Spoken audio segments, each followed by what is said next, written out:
Hello, जय हिंद दोस्तों। मैं शुभम आपका स्वागत करता हूं आपके अपने इस यूट्यूब चैनल शुभम ई क्लासेस 2.0 में। जैसा आप सभी को पता है, हम इस चैनल पर आर्मी के ओरिजिनल पेपर डिस्कस करने वाले हैं जितने भी मेरे पास अवेलेबल हैं। और ये हमारा दूसरा ओरिजिनल पेपर है आर्मी का, वाराणसी ट्रेडमैन 10th का। यहाँ पर हम इसके पूरे की पूरे 50 प्रश्नों का हल करने वाले हैं और साथ साथ आप अपना टेस्ट भी लगाएंगे कि इस ओरिजिनल पेपर में आपका स्कोर कितना है। तो चलिए शुरू करते हैं। मैं उम्मीद करूंगा सेशन आपको बहुत ज़्यादा हेल्पफुल लगेगा। तो देखिएगा, पूरे की पूरे यहाँ पर हम 50 प्रश्न डिस्कस करने वाले हैं और आपको कम से कम इस ओरिजिनल पेपर में 40 प्लस प्रश्न ठीक करने हैं। वाराणसी का पेपर है हमारा, सोल्जर ट्रेडमैन 10th का। पहला प्रश्न आपके सामने स्क्रीन पर, जल्दी से आपको आंसर देना है। भारत के प्रथम उपराष्ट्रपति कौन थे? तो यहां पर जिन्होंने भी ऑप्शन सी को आंसर दिया है राधा कृष्णन, उनका बिल्कुल करेक्ट आंसर है। क्वेश्चन नंबर सेकंड आपके सामने, सबसे अधिक संख्या में टाइगर रिजर्व कहां पर स्थित हैं? ऑप्शन में किसी भी प्रश्न के नहीं बोलूंगा क्योंकि प्रश्नों की संख्या 50 है और हमें आगे गणित भी सॉल्व करना है। बिल्कुल करेक्ट आंसर इसका ऑप्शन सी होगा, Madhya Pradesh. Question number third आपके सामने स्क्रीन पर, इनमें से गीता फोगाट का संबंध किस खेल से है? तो यहां पर राइट आंसर जिन्होंने भी ऑप्शन बी को दिया है कुश्ती, उनका आंसर बिल्कुल करेक्ट है। क्वेश्चन नंबर 4 आपके सामने, भारत का मसाले का बगीचा के नाम से किसको जाना जाता है? बिल्कुल करेक्ट आंसर जिन्होंने ऑप्शन ए दिया है केरल, उनका राइट आंसर है। आंसर मैच करते जाइएगा अपने साथ साथ, ज्यादा समय आपको नहीं मिलने वाला। क्वेश्चन नंबर 5 है, दिल्ली डैश नदी के तट पर स्थित है? बिल्कुल राइट आंसर होगा इसका ऑप्शन डी, यमुना नदी के तट पर स्थित है। क्वेश्चन नंबर 6 आपके सामने, अफगान की पहली लड़ाई डैश में हुई? तो यहां पर जिन्होंने भी इस प्रश्न का आंसर ऑप्शन ए दिया है सन 1839, उनका करेक्ट आंसर है। क्वेश्चन नंबर 7, भारत में कितने सालों के अंतराल में जनगणना का आयोजन किया जाता है? सही जवाब ऑप्शन ए होगा, 10 सालों में। क्वेश्चन नंबर 8 आपके सामने, द्विज किन्हें कहा जाता है? और ये वाला क्वेश्चन थोड़ा सा हाई लेवल है, शायद आपने पहले कभी ना पढ़ा हो। द्विज बोलते थे ब्राह्मण, क्षत्रिय और वैश्य को। ऑप्शन सी बिल्कुल करेक्ट आंसर होगा जिन्होंने ऑप्शन सी को आंसर दिया है। बढ़ते हैं नेक्स्ट क्वेश्चन पे। क्वेश्चन नंबर 9, निम्नलिखित में से कौन सा विकल्प बाघ आरक्षित क्षेत्र के साथ सही रूप से सम्मिलित नहीं है? तो देखो, इस प्रश्न का लेवल भी अच्छा है, राइट। इनमें से कौन सा ऑप्शन बताना है जो कि बाघ आरक्षित क्षेत्र नहीं है?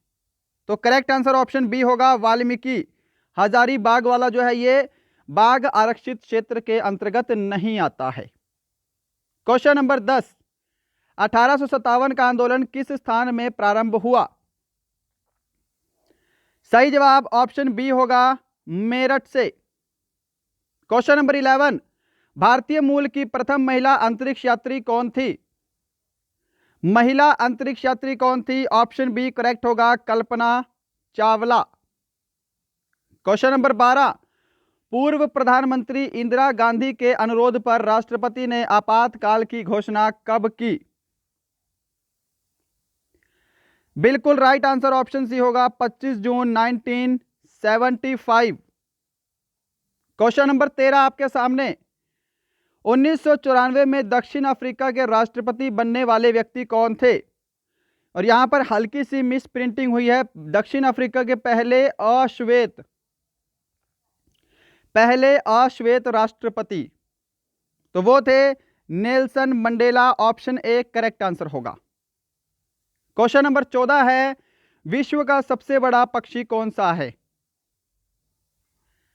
करेक्ट आंसर ऑप्शन बी होगा, शतुरमुर्ग। क्वेश्चन नंबर 15 है, बिजली बल्ब में प्रयोग होने वाला फिलामेंट डैश का बना होता है? बिल्कुल करेक्ट आंसर ऑप्शन सी होगा, टंगस्टन, राइट। तो देखो, 1 से 15 सामान्य ज्ञान है। अब यहाँ पे सामान्य आपका शुरू होने वाला है और सेक्शन बी तर्क शक्ति यानी कि रीजनिंग। जो आपके ट्रेडमैन का पेपर होता है उसके अंदर सेक्शन बी में आपका रीजनिंग आता है, फिर साइंस आएगी और फिर लास्ट में गणित आएगा। ओके, चलो क्वेश्चन नंबर 16 का आंसर दीजिएगा। 5 प्रश्न आपके रीजनिंग के हैं, वेरी वेरी इंपॉर्टेंट। पूरा कंप्लीट आपको टेस्ट लगाना है, आपके 50 में से कितना स्कोर हो रहा है। तो देखो ये क्या है, अपोजिट लेटर की सीरीज है। जैसे Z का अपोजिट A होता है, Y का अपोजिट B होता है, X का अपोजिट C होता है, W का D होता है, वैसे ही किसका V का अपोजिट E होगा।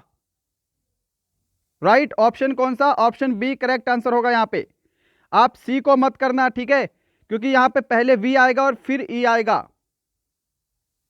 चलें आगे, मैं उम्मीद करूंगा सभी ने सही आंसर दिया होगा। क्वेश्चन नंबर 17 आपके सामने। लो जी, प्रश्न का बिल्कुल जल्दी से आंसर देना है। तो देखिएगा यहां पे क्या लॉजिक फॉलो हो रहा है। आप चाहो तो क्वेश्चंस को रोक सकते हैं अपना आंसर देने के लिए और बाद में मेरे साथ मैच कीजिएगा यहाँ पे आपका आंसर सही है या गलत है।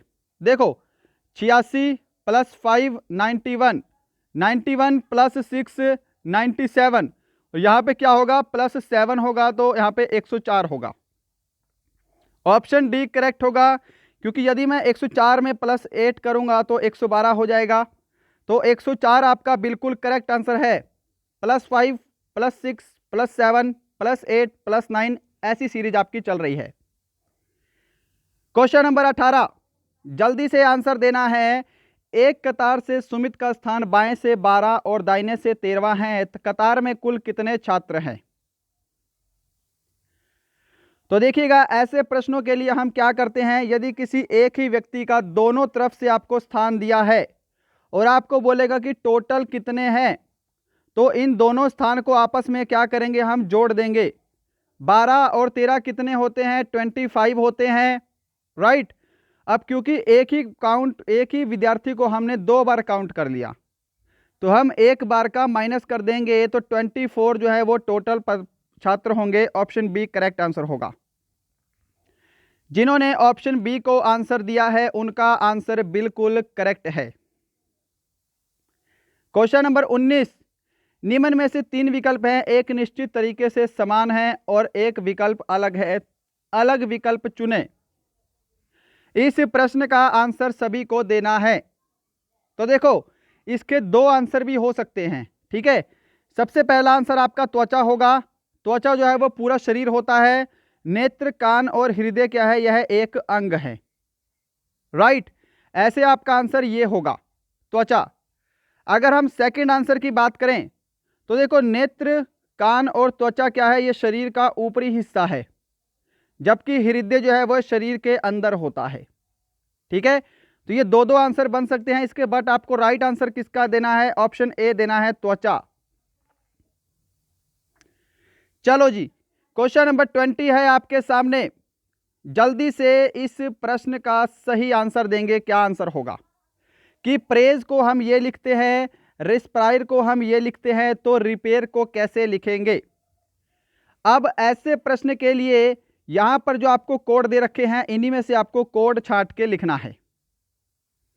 तो बढ़ते हैं सॉल्यूशन पे। देखिएगा जैसे आर है, यहां पे आर का कोड क्या है, @ है, तो यहां पे @ आएगा पहले नंबर पे। ई का कोड क्या है, परसेंटेज है, तो दूसरे पे परसेंटेज आएगा। तो ये पहला और ऑप्शन बी आपका गलत हो गया। ठीक है, आपको इन दोनों ऑप्शन में छांटना है कौन सा राइट आंसर होगा। अब यहां पे देखो पी है और पी यहां पे पहले नंबर पे है और पी क्या है, हैशटैग। ओके, तो यहां पे सीधा आपका राइट आंसर ऑप्शन डी होगा। आगे आपको चेक नहीं करना, यहां पे क्या है, डॉलर आ रहा है पहले। तो जिन्होंने भी ऑप्शन डी को आंसर दिया है उनका आंसर बिल्कुल करेक्ट है। अब यहां से हमारा सेक्शन सी सामान्य विज्ञान शुरू होता है। क्वेश्चन नंबर 21 का जल्दी से सभी की सभी आंसर देंगे फटाफट से। यहां पे क्या आंसर आएगा, एक वयस्क मनुष्य में कुल कितनी हड्डियां होती है। आंसर के लिए ज्यादा समय नहीं मिलेगा। करेक्ट आंसर होगा इसका ऑप्शन सी 206। क्वेश्चन नंबर आपके सामने है 22, जल्दी से आंसर देंगे। एक हॉर्स पावर कितने वाट के बराबर होता है। एक हॉर्स पावर ये होता है 746 वाट के बराबर। जिन्होंने ऑप्शन बी को आंसर दिया है उनका आंसर बिल्कुल करेक्ट है। क्वेश्चन नंबर 23 आपके सामने, विटामिन सी की कमी से कौन सा रोग उत्पन्न होता है? विटामिन सी की कमी से ऑप्शन ए जिन्होंने आंसर दिया है स्कर्वी, उनका करेक्ट आंसर है। आंसर के लिए अगेन आपको ज़्यादा समय नहीं मिलेगा। यदि ज़्यादा समय चाहिए तो आप सेशन को रोक सकते हैं। 24, कौन सी धातु को चाकू से काटा जा सकता है? चाकू से काटी जा सकने वाली धातु, राइट आंसर इसका ऑप्शन ए होगा सोडियम, और सोडियम का संकेत होता है Na। यह भी आपसे एग्जाम में पूछा जा चुका है, तो यह ध्यान रखिएगा। क्वेश्चन नंबर 25 आपके सामने, जब हाइड्रोजन हवा में जलती है तब क्या उत्पन्न करती है? Very very important. तो यहां पर देखिएगा, जब हाइड्रोजन हवा में जलती है तो यह जल उत्पन्न करती है। ऑप्शन बी आपका करेक्ट आंसर होगा, ऑप्शन बी। क्वेश्चन नंबर 26 आपके सामने, दमा डैश का रोग है। ऑप्शंस आपके सामने हैं, जल्दी से आंसर देना है। दमा, राइट आंसर ऑप्शन डी होगा, श्वसन तंत्र का रोग है। क्वेश्चन नंबर 27, निम्न में से कौन जीवोम क्षेत्र का उदाहरण है? जीवोम क्षेत्र का उदाहरण कौन सा है? ओरिजिनल पेपर का क्वेश्चन है, थोड़ा से अच्छे लेवल का है, जल्दी से राइट आंसर देना है। करेक्ट आंसर होगा इसका ऑप्शन डी, उष्णकटिबंधीय वर्षा वन, बिल्कुल आपका करेक्ट आंसर होगा। मैं उम्मीद करूंगा सभी ने सही आंसर दिया होगा। क्वेश्चन नंबर 28 आपके सामने, वातावरण में मौजूद पैराबैंगनी किरणें डैश के द्वारा निरुद्ध की जाती हैं। तो देखो, किसके द्वारा? ओजोन के द्वारा, ओके। और ओजोन का सूत्र होता है O3। ऑप्शन बी आपका करेक्ट आंसर है। चलो, क्वेश्चन नंबर 29 है, एनोड पर होने वाली रासायनिक क्रिया को डैश कहते हैं। बताओ जी इस प्रश्न का आंसर। एनोड पर होने वाली रासायनिक क्रिया को क्या बोला जाता है? ऑप्शन सी करेक्ट होगा, ऑक्सीकरण, ऑक्सीडेशन। क्वेश्चन नंबर 30 आपके सामने, क्लोरीन का संकेत क्या है? जल्दी से बताइएगा, और जिन्होंने अभी तक लाइक नहीं किया, लाइक करके हमारे इस चैनल को ज़रूर सब्सक्राइब करेंगे। नया चैनल है हमारा ये। यदि आपने शेयर नहीं किया अपने किसी फ्रेंड को तो शेयर ज़रूर कीजिएगा, ओके। क्लोरीन का सूत्र होता है Cl, ऑप्शन बी करेक्ट होगा।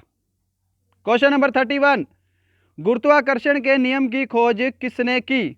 Very very important. तो राइट आंसर होगा इसका option A, Newton. Question number 32 आपके सामने, जनरेटर एक यंत्र है जो डैश उत्पन्न करता है। अब आप सभी को पता होगा, आप सभी लोग जनरेटर क्यों लगाते हो? ताकि विद्युत ऊर्जा उत्पन्न की जा सके। ऑप्शन सी करेक्ट आंसर होगा। क्वेश्चन नंबर 33, हरे रोशनी में रखा एक लाल रिबन कैसा दिखेगा? राइट आंसर होगा इसका ऑप्शन सी, काला। जिन्होंने ऑप्शन सी आंसर दिया है उनका आंसर बिल्कुल करेक्ट है जी। क्वेश्चन नंबर 34 आपके सामने, कौन सा रक्त समूह सभी रक्त समूह से रक्त ले सकता है? तो देखो, जो ऑप्शन बी है ओ, ये क्या है? सर्वदाता है, सभी को रक्त दे सकता है। और ए भी जो होता है ये होता है सर्वग्राही, यानी कि सभी से रक्त जो है वो ले सकता है। ऑप्शन सी आपका करेक्ट आंसर है। क्वेश्चन नंबर 35 है, निम्न में से कौन सा तत्व एक उत्कृष्ट गैस है? उत्कृष्ट गैस, जिसको हम इंग्लिश में नोबल गैस भी बोलते हैं, इनमें से कौन सा तत्व एक उत्कृष्ट गैस है? करेक्ट आंसर ऑप्शन सी होगा इसका, नियॉन। तो गाइस ये थे आपके 35 तक क्वेश्चन सामान्य विज्ञान तक। अब हमारा सेक्शन डी स्टार्ट होता है गणित का। सभी को बिल्कुल करेक्ट आंसर देने हैं और पूरे की पूरे 50 प्रश्नों का पेपर अटेम्प्ट करना है। आपको बताना है आपका स्कोर आज का कितना है, राइट। तो क्वेश्चन नंबर 36 का आंसर जल्दी से देंगे। किसी आयताकार पार्क की लंबाई 100 मीटर और चौड़ाई 80 मीटर है। उसके अंदर चारों ओर 10 मीटर चौड़ा रास्ता है, रास्ते का क्षेत्रफल कितना होगा। तो देखिएगा इस प्रश्न को कैसे करेंगे, यहां पर मैं बना देता हूं एक आयत आपको समझाने के लिए, ठीक है। अब इसके अंदर जो है ये अंदर साइड 10 मीटर चौड़ा रास्ता बना हुआ है। सबसे पहले आयत का आपको क्षेत्रफल निकालना पड़ेगा। पूरे आयत का क्षेत्रफल क्या होता है, लंबाई गुणा चौड़ाई।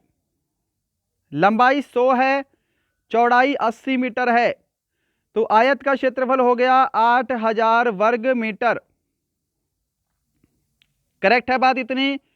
अब देखो यहां पे इसके अंदर जो है वो 10 मीटर 10 मीटर लंबा और चौड़ा रास्ता बना हुआ है, समझ रहे हो। अब रास्ते समेत अगर हम आयत का क्षेत्रफल निकालें, अब क्योंकि रास्ता जो है वो अंदर है, तो 100 मीटर जो लंबाई होगी आपकी, ये लंबाई 100 मीटर है दोनों साइड। अब दोनों साइड 10-10 मीटर चौड़ा रास्ता है, तो इसमें से आपको 20 घटाना पड़ेगा। ओके, तो यहां पे आपका लंबाई बनेगी अब 80 मीटर। ऐसे ही आपकी जो चौड़ाई है 80 मीटर, इसमें से भी आपका दोनों साइड की चौड़ाई माइनस हो जाएगी 20, तो आपकी जो चौड़ाई बनेगी वो बनेगी अब 60 मीटर, ठीक है।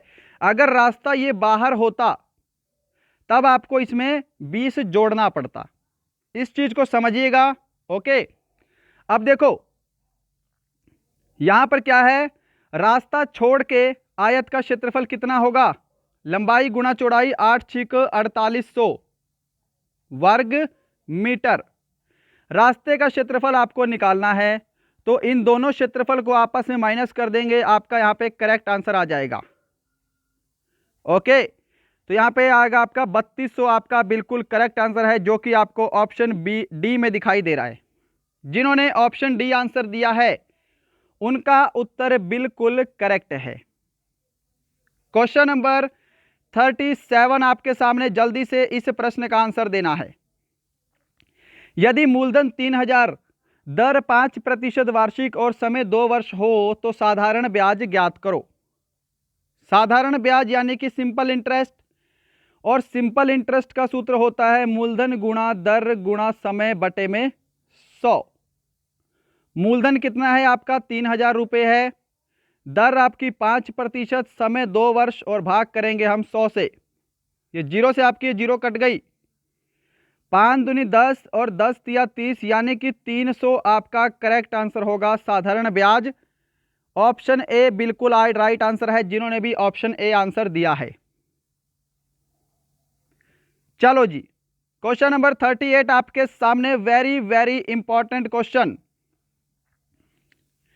अ के स्थान पर कौन सा अंक आएगा।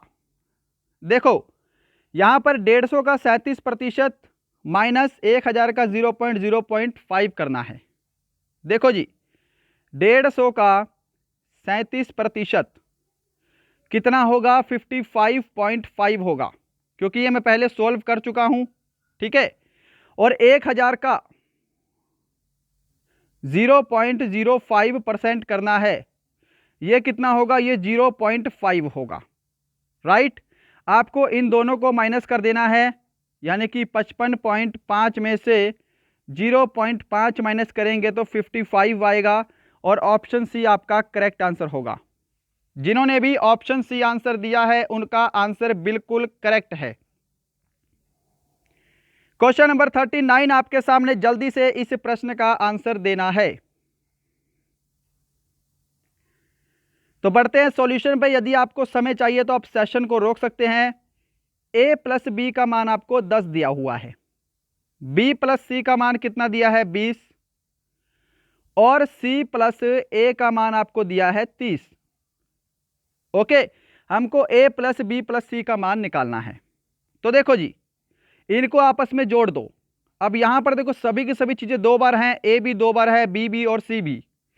तो हम क्या करेंगे, हम जो है एक बार का 2 कॉमन ले लेते हैं। 2 कॉमन लेने के बाद यहां पे आपका बचेगा a plus B plus C, right. अगर हम इसको भी जोड़ेंगे साथ में तो ये कितना बनेगा, 60 बनेगा। क्या इतना स्टेप सभी को समझ में आया है। अब देखो ये 2 से आपका ये 60 भाग हो जाएगा 30 बार में, तो a प्लस बी प्लस सी का मान कितना बच गया आपके पास? 30 बच गया। ऑप्शन ए आपका बिल्कुल करेक्ट आंसर होगा। जिन्होंने भी ऑप्शन ए आंसर दिया है उनका आंसर बिल्कुल करेक्ट है जी। क्वेश्चन नंबर 40 आपके सामने, जल्दी से इस प्रश्न का सही आंसर दीजिएगा। एक परीक्षा में 400 विद्यार्थी उत्तीर्ण हुए और 60% विद्यार्थी फेल हुए, तो परीक्षा में कुल कितने विद्यार्थियों ने भाग लिया? तो देखो टोटल विद्यार्थी कितने होंगे? 100% होंगे।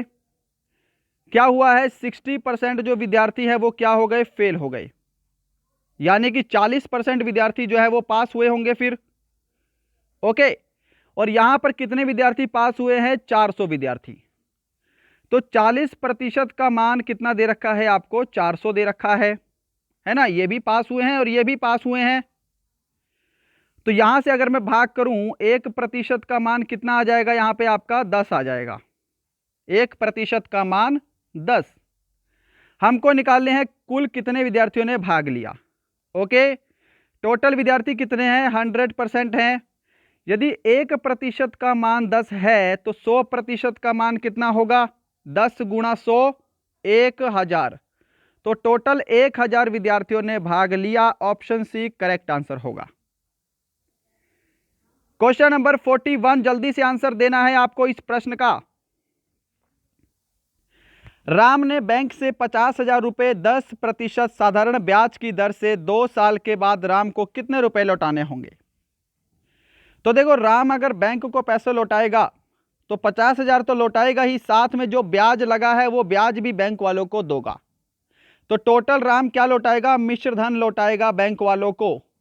मिश्रधन सभी जानते हैं, मिश्रधन होता है मूलधन प्लस ब्याज।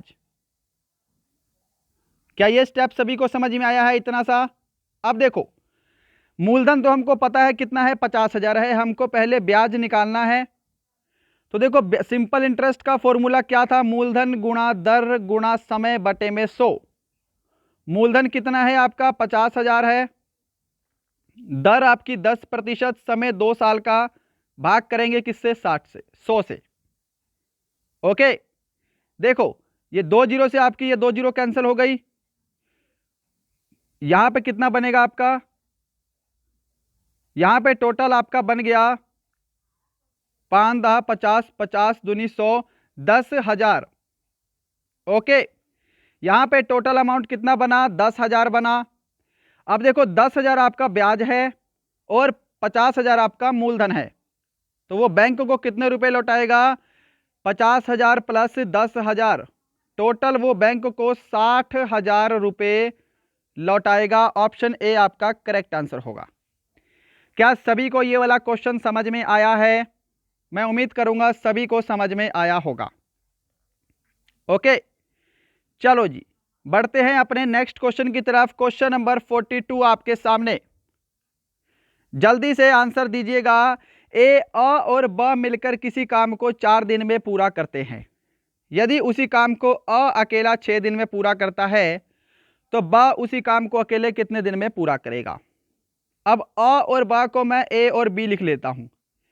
ए प्लस बी किसी काम को 4 दिन में करते हैं और ए अकेला उस काम को 6 दिन में करता है।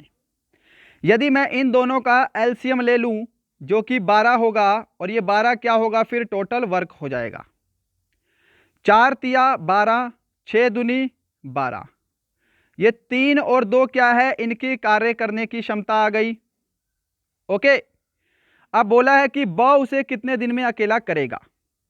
तो देखो ए और बी दोनों मिलकर दोनों की एफिशिएंसी कितनी है? 3 है और ए अकेले की एफिशिएंसी है 2।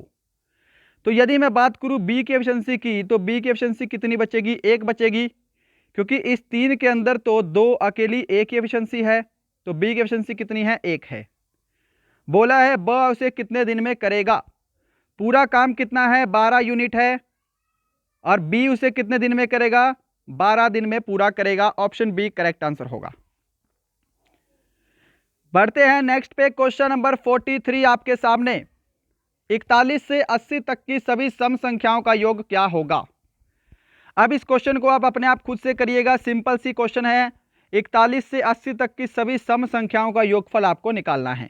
ठीक है, मैं इसका आपको आंसर बता देता हूं, आप वीडियो को पॉज करके पहले खुद से सॉल्व कीजिएगा और फिर आपको आंसर मैच करना है। ऑप्शन सी आपका यहां पे करेक्ट आंसर होगा 1220। चलो क्वेश्चन नंबर 44 आपके सामने, सिंपल सा हल करें। 15 का वर्ग, 15 का स्क्वायर बताना है आपको। ऑप्शन बी करेक्ट होगा 225। क्वेश्चन नंबर 45 बिल्कुल इजी क्वेश्चन, ये भी पूछा गया था। निम्न में से क्या समकोण त्रिभुज के क्षेत्रफल का सही सूत्र होगा? तो क्या होगा? ऑप्शन सी होगा 1/2 आधार गुणा ऊंचाई।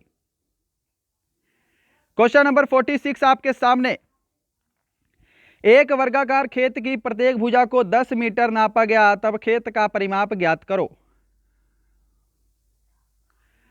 तो देखो, वर्ग का परिमाप का सूत्र क्या होता है? 4 गुणा भुजा। तो परिमाप निकालना है, 4 गुणा भुजा कितनी है? 10 है। तो यहां पे 40 आपका करेक्ट आंसर होगा, ऑप्शन डी। क्वेश्चन नंबर 46 आपके सामने, 9, 12 और 18 का लघुत्तम समापवर्तक निकालो, एलसीएम ज्ञात करो। तो करेक्ट आंसर होगा इसका ऑप्शन सी 36। ठीक है, ये तो आप अपने आप कर सकते हो, एलसीएम निकालने वाला काम तो। ओके चलो, और वैसे भी 36 इकलौता ऐसा ऑप्शन है जो इन तीनों को डिवाइड कर रहा है। इनके अलावा ऐसा कोई भी ऑप्शन नहीं है जो तीनों को भाग करे। क्वेश्चन नंबर 48 आपके सामने, जल्दी से इस प्रश्न का आंसर देना है, हल करें। क्वेश्चन आपके सामने है, तो देखिएगा बोर्ड मास वाला इसमें सूत्र लगेगा आपका। सबसे पहले आपकी ब्रैकेट सोल्व होगी अंदर की, 14 और 6 20, 20 में से 5 गए 15, और 15 है और यहां पर क्या है? बाहर 2 है। तो 15 को 2 से गुणा करेंगे, 30 आपका right answer, option A. Got it? चलो क्वेश्चन नंबर 49 आपके सामने, बहुत ही आसान, एक तरह से ये क्वेश्चन आपका रीजनिंग का है। ओके, 81 को 810 लिखा है, तो यहां पे कौन सा इससे मैच करता है? तो सीधी सी बात है, 81 गुणा 10 कितना हो गया? 810 हो गया। तो ऑप्शन बी करेक्ट आंसर होगा, 1 गुणा 10 10। चलो क्वेश्चन नंबर 50 है और आज का लास्ट क्वेश्चन, एक वृत्त की परिधि 88 मीटर है, तो उसकी त्रिज्या ज्ञात करो। तो देखिएगा यहां पे वृत्त की परिधि का सूत्र होता है 2πr। ओके, और देखो ये क्षेत्र मिति वाला जो टॉपिक है, ये मैं आपको बिल्कुल कंप्लीट करवा चुका हूं अपने पुराने चैनल शुभम ई क्लासेस में।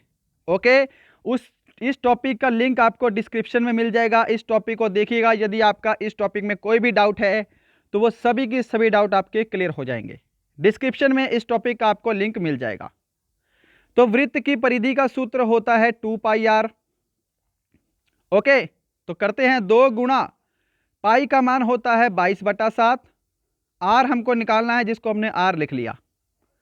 तो ये क्या है? वृत्त की परिधि है, और वृत्त की परिधि कितनी दे रखी है आपको? 88 मीटर दे रखी है। राइट, तो देखो यहां पे सॉल्व करते हैं, 22 दूनी 44, और 44 से ये कटेगा कितनी बार में? 2 बार में। 7 दूनी 14, तो आर का मान कितना हो गया? 14 meter. Option B correct answer होगा। जिन्होंने इस प्रश्न का आंसर ऑप्शन बी दिया है उनका आंसर बिल्कुल करेक्ट है। तो गाइज ये थे आपके पूरे 50 प्रश्नों का ओरिजिनल पेपर। बताना आपको आज का सेशन कैसा लगा। वाराणसी ट्रेडमैन 10th का पेपर हमने डिस्कस किया है, आपका स्कोर कितना आया है और आपको सेशन कैसा लगा। मिलते हैं किसी अच्छे टॉपिक के साथ, तब तक के लिए जय हिंद, जय भारत।